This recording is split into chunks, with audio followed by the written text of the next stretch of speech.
Namaskar friends, welcome to the channel JAIIB and CAIIB Made Simple.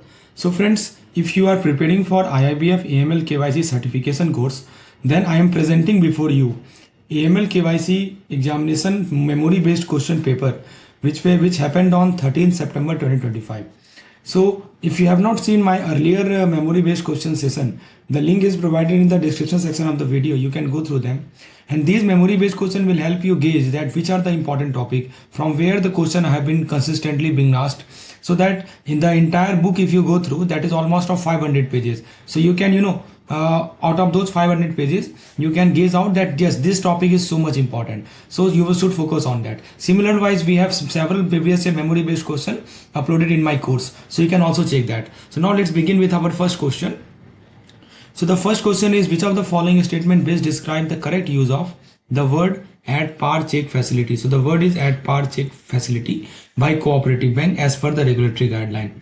So friends, options are cooperative bank can issue at par check to any customer for any value provided a record is kept on the transaction.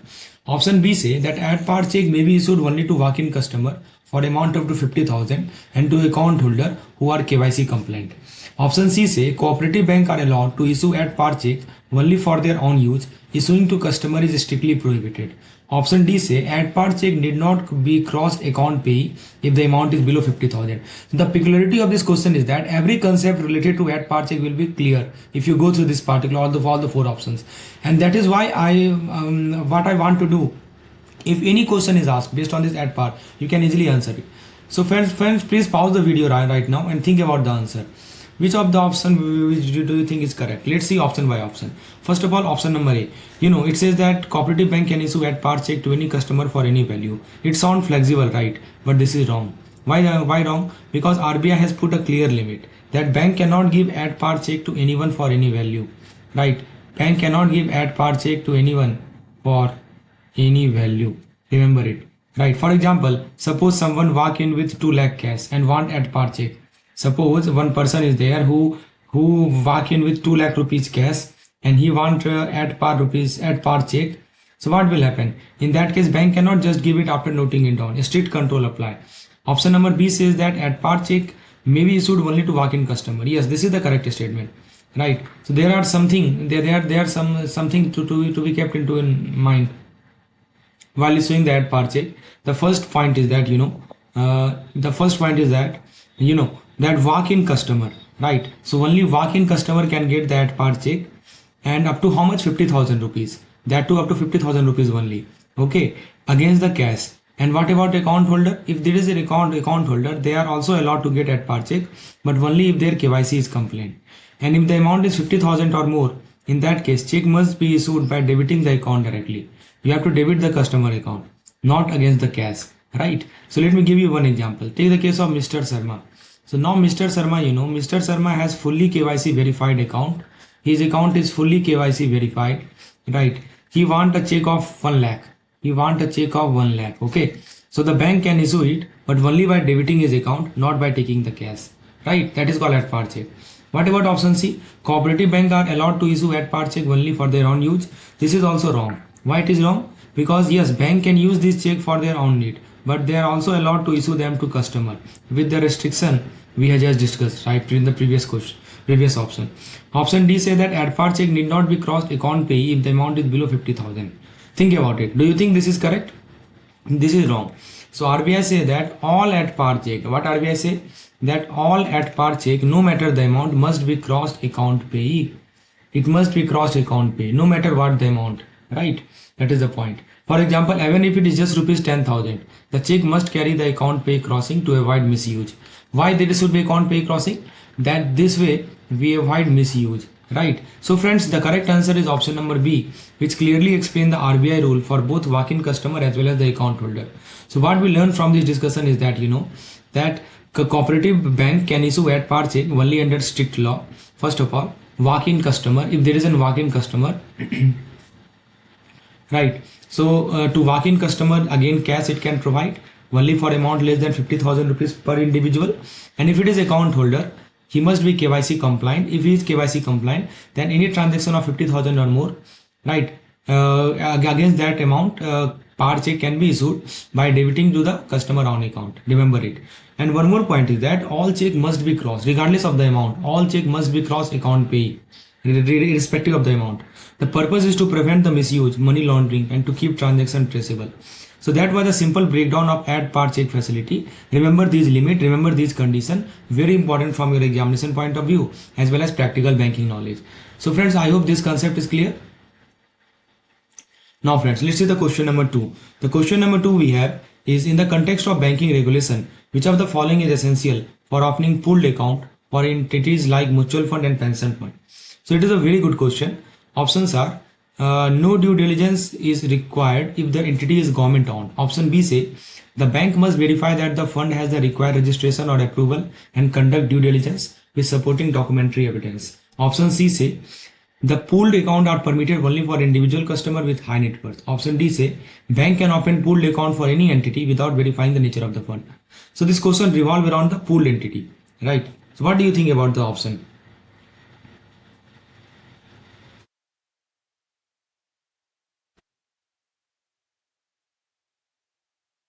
So what do you think about the option? So let's talk in the context of banking regulation, right? So we are talking about the pooled account. This is our center of gravity. Now first of all, if you see the option number A, so option number A is wrong. Why it is wrong? Because even if it is government backed, even if the entity is government backed, right, government backed fund, bank must do the due diligence. Due diligence is very much necessary. Suppose a state pension fund apply for pooled account, the bank still has to verify the document and check registration. There are no shortcuts. So option number A is wrong. What about B? Yes, B is correct. Right, because before opening such a pooled account, bank must check if the fund has proper approval from regulator like RBI and SEBI. First of all, bank has to check the regulator approval. This is the first thing, right? Second thing, they should check the proper document as evidence, supporting documentary evidence, and they should carry out due diligence. Yes, due diligence, they should conduct due diligence. So first thing is the registration and approval from the regulators. Second thing is due diligence, and third thing is supporting documentary evidence. For example, suppose a mutual fund house come to open a pooled account, the bank cannot just trust their word. It must check SEBI registration, it must check SEBI registration certificate and keep a copy in the record, right? Option number B is the correct one. What about C? Pooled account are permitted only for individual customer. This is incorrect. Why? Because pooled account are for regulated entities. Remember, the pooled account are not for individual customer. Rather, pooled account are for regulated entities. Okay. So, like mutual fund or pension fund, they are not for individual. For example, a billionaire cannot say that I want to pool my account like a mutual fund. That is not allowed. What about option D? Bank can open pooled account for any entity without verifying the nature of the fund. This is clearly wrong. Because verification of the source and the nature of the fund is at the heart of banking regulation. Two things is at the heart. First of all, source verification. And the second thing is, fund nature. Right? Source verification and fund nature is at the heart of the banking regulation. Without this, money laundering or illegal pooling could easily happen. So the correct answer to this question is option number B. Right? Bank must always check registration, approval, document before opening pooled account. So what we learned from this question, let me summarize. I told you that pooled account are allowed for regulated entities. Right? So they are allowed for what? They are allowed for regulated entities. Like a mutual fund or pension fund. And bank must do the full due diligence. So due diligence is the must before opening such account. And proper registration and approval must be verified. Right? Proper registration, approval must be verified to prevent misuse, money laundering or unregulated entity. So I hope this concept is clear. What is the meaning of pooled account? What is the significance of it? Right? I hope it is clear.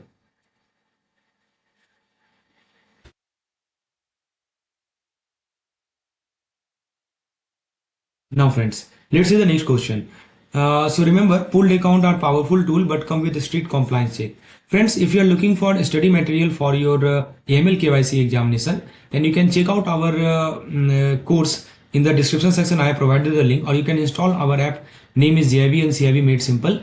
So in this particular course, you will get such kind of memory based question recollection with their proper explanation. You see, I have explained each and every option, right? Not only you get answer, you get proper explanation of each and every question. You will get to know that yes, this question appear in the examination and why, right? And also beside that, in addition to that, you will get concise notes. You will get 2000 plus MCQs for practice purpose, and also you will get short capsule content for quick revision. So all these things are available in our course, or you can WhatsApp me on this particular number to get more detail regarding the course. Now friends, let's look at this particular question. The question says that as per the regulatory provision under the Prevention of Money Laundering Act, that is called PMLA. As per the regulatory provision under PMLA, what is the range of monetary penalty? So the question revolves around the monetary penalty that can be imposed for each instance of failure to comply with obligation by a reporting entity, designated director or employee. Very good question. For 1,000 to 10,000, 5,000 to 50,000, 10,000 to 1 lakh and 50,000 to 5 lakh. So let's start with the option number A. This is wrong. Why? Because this looks small, right? But it is wrong. The law is much stricter. Just imagine if a big bank fail in compliance, a penalty of 1,000 rupees would be nothing. So this option underestimated. What about 5,000 to 50,000? This is incorrect. It's still too low compared to what the law actually prescribed. Right? Remember the point that penalties under PMLA are designed to be deterrent. You know the meaning of this deterrent? Deterrent means they must be high enough to make institution take compliance seriously. Right? They must be high enough so that the institution take compliance seriously. Yes, this one is the correct one. 10,000 to 1 lakh. Right? So remember the section number 13 of PMLA.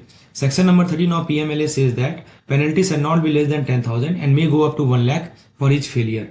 For example, suppose a bank failed to report 5 suspicious transactions. The penalty can be calculated separately for each lapse. See, this is for each instance. Suppose bank failed to report 5 suspicious transactions, then 50,000 will be the penalty, 5 lakh will be the penalty, right?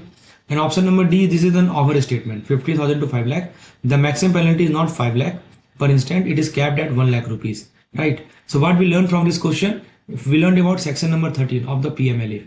I told you that section number 13 of the PMLA empower the director to impose a monetary penalty. Penalty range can be from 10,000 to 1 lakh rupees. It is applied to the reporting entity, designated director as well as employee. Remember, designated director, board, reporting entity or any of the employee, right? All of them come under it, right? So I hope it is clear. The idea is to ensure that strict compliance and discourage negligence in anti-money laundering measure. So remember, even a single failure in compliance can cost heavily under PMLA. That is why proper reporting and documentation are non-negotiable in banking. Now friends, let's do one case study. Yes, I have bring before you case study also. Exactly the same case study was asked in the examination. 5 questions were there. Let's understand basics. So friends, what the question is all about? Basically, in our case, we have multiple company, right? Messrs XYZ Limited, whose director are Mr. A and Mr. B. Messrs LMN Limited, whose director are Mr. C and Mr. D. They are run by different director, but they open current account declaring themselves trader in cloth using the same contractor. Yes, they are using the same contract address and they are using the same email, right? These individuals also operate multiple other companies that have account at the branch, and they provide the same address, questionably identity proof, same identity proof. Right, means doubtful identity proof, and they open multiple account in the same branch. You see now, they operate multiple other company. They open multiple account in the same branch. So they are doing huge fund transfer. In addition to that, they are conducting large credit and fund transfer. Okay, they deposit just below the reporting threshold. Right. So that is the point. That the deposit is below the threshold. Cash deposit are just below the reporting threshold, and credit is more than the rapidly exceed the declared annual turnover, right? So obviously at the time of opening the account, you have to declare your turnover, and the actual credit is exceeding the declared turnover. So clearly suspicious, right? Now let's take the question. The question is asking you that which key indicator most strongly suggests potential money laundering, right? Which key indicator from the above scenario most strongly suggests potential money laundering? Options are all companies supply the same product. Option B, cash deposit are made into multiple accounts just below the 10 lakh. Option C, multiple directors are involved in different company. Option D, use of driving license as ID proof. Let's look at option by option. First of all, option number A, all company supply the same product. No, not a strong red flag. This is not a red flag, right? It is a red flag, not a strong red flag. Many company can trade in the same product like cloth, nothing illegally by itself. Yes, option number B is the correct one. This is called, smurfing. This question was also asked. What is the meaning of smurfing? Smurfing you call it, or you call it structuring. Please understand the concept. Either you call it smurfing or you call it structuring. See, what is the meaning of smurfing and structuring? Breaking a big amount. This is a big amount. You are breaking it down into smaller chunks to avoid crossing the 10 lakh CTR limit. You know CTR limit is how much? CTR limit is 10 lakh. You want to you don't want to cross that. That's why you split the big chunk into smaller part. Like suppose instead of depositing 12 lakh in one go, they deposit 9.9 lakh in multiple account to escape reporting. What about option C? Multiple directors are involved in different company. Not unusual. Director can be involved in many firms legally. Use of driving license? No. Completely valid KYC proof? Not a red flag. So the key suspicious indicator here is option number B, that deposit are just below 10 lakh, right? This is one is the key indicator. Now let's look at the second question. What should the branch next compliance step after identifying the suspicious pattern described? Now it is clear that yes, there is a suspicious pattern. So what should be the branch next compliance step? Option A, submit an STR to FIU-IND within 7 days. Call all director to the branch immediately. Close all the involved account without reporting. Wait 3 months to observe further activity. Yes, obviously option number A is the correct one. Why? Because once suspicious is confirmed, the principal officer, try to understand, whose responsibility is principal officer. Sometimes responsibility of principal officer is also asked. The principal officer, once the suspicion is confirmed, the principal officer must report to FIU-IND. He must report to FIU-IND within 7 days. He has to report to FIU-IND within 7 days. Option number B say call all director to the branch immediately. This is not required. You don't confront customer. You report quietly. What about C?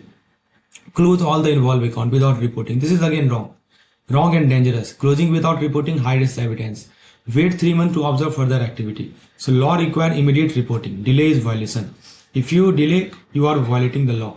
You have to immediately report it. So the branch must file STR with the FIU-IND within 7 days. Now the next question is, this responsibility is entrusted with the principal officer. Okay, FIU-IND, Financial Intelligence Unit India. Now the last question of this case study is, which record keeping obligation apply to the bank? Maintain all prescribed transaction record including KYC for at least 5 years. Keep only cash transaction record above 50,000. Destroy all suspicious transaction record after 1 year. Only maintain record for non-profit account. Yes, you are thinking correctly. Option number A is the correct one. PMLA require bank to keep transaction record, KYC documents, suspicious activity for at least 5 years. This is a major requirement. And option number B says that keep only cash transaction. That's completely wrong. This is wrong. Because all type of transaction must be maintained, not just cash.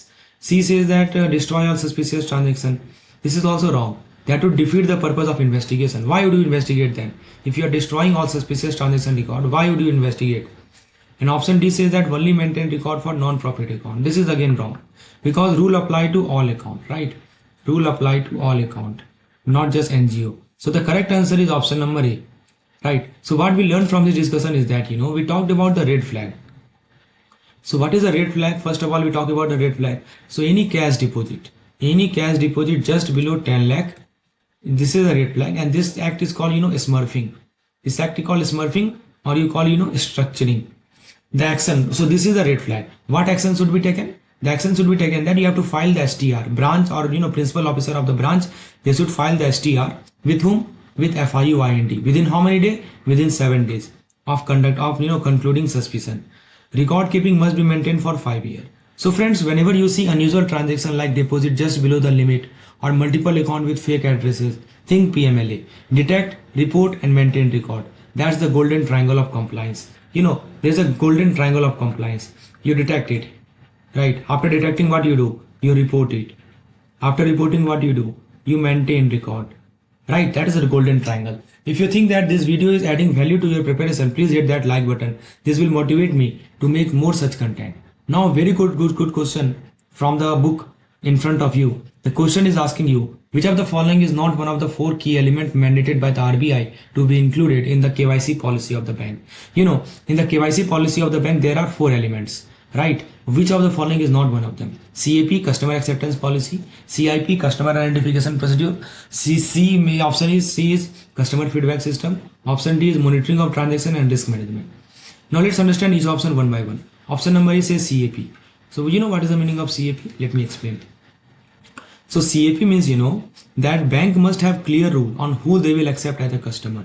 So that means bank should have clear rule that yes, I will accept this person as a customer, right? For example, no bank can open an account for a person with fake name. Suppose there is a person he has fake name, okay, or he did not have a proper document. He did not have proper document. So no, no bank can open an account of such person. So CAP help stop anonymous. So if you have proper CAP, you can stop anonymous or sale account. Right? You can stop anonymous and sell it. Is it clear? Being used for illegal activities. Now option B says CIP. Yeah, right. This is about, CIP. Yes, CIP is one of the key policy because, CIP means you verify the customer identity. It's all about verifying the customer identity. Think of it like showing your Aadhaar card, right? You can think of it like you are showing your Aadhaar card, you are showing your PAN card or passport while opening a bank account. The bank uses this document to confirm that you are a real person, not a fraudster. This is also a correct element of KYC. Option C is customer feedback system. See, this sounds nice, right? Feedback is always good. But in the context of RBI KYC policy, feedback is not a mandatory element. Remember, this is not mandatory element. Okay, RBI is more concerned with the preventing fraud and money laundering, not with whether you like the bank service or not. So this option is not the part of the four element of KYC. Option D say monitoring and risk management. Bank don't just stop at just identifying you. They also keep an eye on your transaction, right? Bank always keeps eye on your transaction. For example, if a student account suddenly receive 50 lakh, the bank will flag it as suspicious. If one student account receive 50 lakh, bank will flag it as suspicious, isn't it? So these fall under the monitoring and risk management. Bank classify customer as low, medium or high risk and apply extra check when required. This is the correct part of KYC. So what we learned here, let me just summarize. First of all, I told you about CAP. CAP means rule for accepting customer. CIP, verifying customer identity with valid document. Monitoring, watching for suspicious activity. And risk management.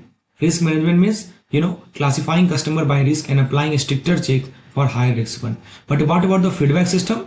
This is not the part of RBI mandatory KYC policy. So remember, the focus of KYC is fraud prevention and due diligence, not customer satisfaction survey. The next question is very good. Question is asking you, interesting question, that FIU-IND was established in which year and to whom governing body does it report? Very good question. Options are 2014, report to Ministry of Finance. 2004, report to Economic Intelligence Council headed by the Finance Minister. 2010, report to RBI. 2018, report to Ministry of Home Affairs. So first of all, option number A. This is incorrect. Option number A is incorrect. Why? Because FIU-IND was not set up in 2014.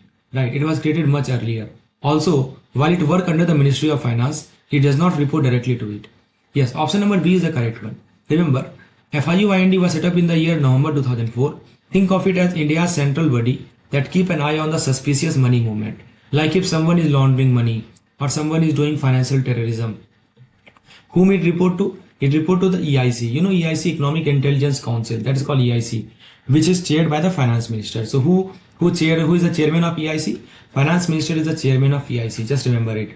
That gives authority to coordinate with other agency like ED.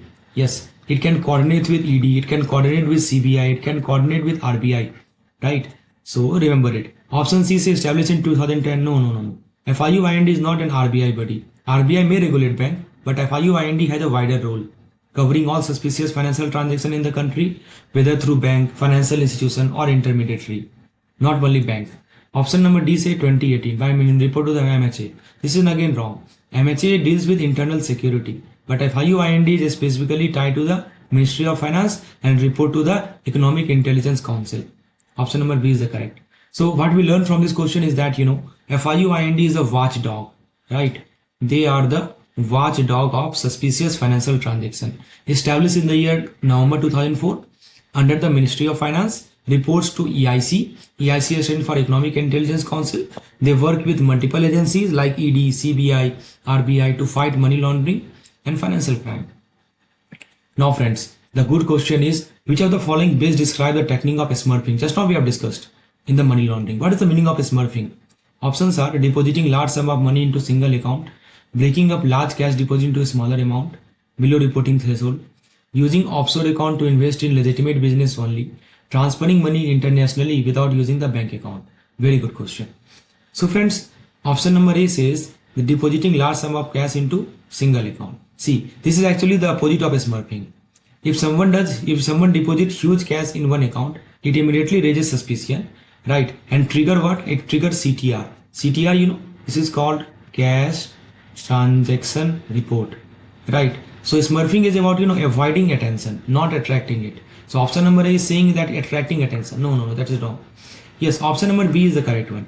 You can think of it like this. Imagine a person has 50 lakh of black money, right? 50 lakh of black money here. So instead of depositing it all at once, which will be reported, they split into a smaller chunk of 9.5 lakh each and put into different account, sometime using friend or associate or as depositor. This way, they avoid the 10 lakh reporting limit. Later, they transfer or withdraw the money multiple times to make it harder to trace. This clever breaking down is what we call smurfing, or we call it structuring. Option C say using offshore account to invest in legitimate business. So that is called integration. This describes another layer of stage of money laundering, that is called integration, where money is pushed into legal business, often abroad. That is not smurfing. And option D say transferring money internationally using bank account. That is closer to the hawala system, right? This is called hawala system, which is an informal value transfer method. Again, not smurfing. So what we learn from this discussion is that smurfing is breaking big money. You have big money and you break it down into small money, right? And then to dodge the reporting rule, and done using multiple account, multiple people, these people are called smurf. That's why this process is called smurfing. And frequent transfer. Aim is to hide the money trail and avoid detection by the regulators. Now friends, let's look at the very good question. Which of the following entities are explicitly exempted from the applicability of the PMLA? Very good question, right? So which entities are exempted from the applicability of the PMLA? Option says all financial institutions including cooperative bank and HFC. Option B, commodity future broker and DNFFB. Please remember the full form. Designated non-financial business and profession. Option C, stock broker and merchant banker registered under SEBI. Option D, NBFC. Let's look at option number A. Option number A is wrong. Why? Because cooperative bank and housing finance company do come under PMLA. They have to follow KYC. Option B say DNFFB. Yes, this is the correct answer. These are specifically kept outside the scope of PMLA in India because commodity broker, right? Commodity broker are regulated separately under their own law. And if we talk about the DNFPV, like, can you give me some example of DNFPV? So one example can be lawyer. Lawyer can be one example of DNFPV. Another example can be accountant, right? You can take example of lawyer. You can take example of accountant, or you can take example of real estate professional, right? Real estate professional. So they are not bought fully under PMLA in India yet. They are not under PMLA fully, right? So if you are a commodity future broker, you don't have to file suspicious transaction report under PMLA, unlike bank or unlike NBFC.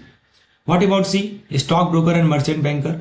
See, this is covered under PMLA, right? Since they are SEBI registered intermediary, they must follow the PMLA regulation. Option D say NBFC. Again, they are covered under PMLA. NBFC plays a big role in the financial system, so they can't be left outside. They have to comply with all the AML rule. So the correct answer is option number B, DNFPB, designated non-financial business and profession, right? So what we learned from the discussion is that PMLA apply to bank, PMLA apply to NBFC, it applies to the housing finance company, stock broker and merchant banker, but commodity future broker and DNFPB are explicitly exempted. So in short, if it is a bank or NBFC, yes, they follow PMLA. If it is commodity future broker, yes, they are exempted. Now one question is, which of the following is a common indicator of TBML as described? Right, TBML. What is TBML? Trade-based money laundering system. So friends, if you want me to continue to the next part, just write yes in the chat box. I will provide you the part 2 lecture also, right? And that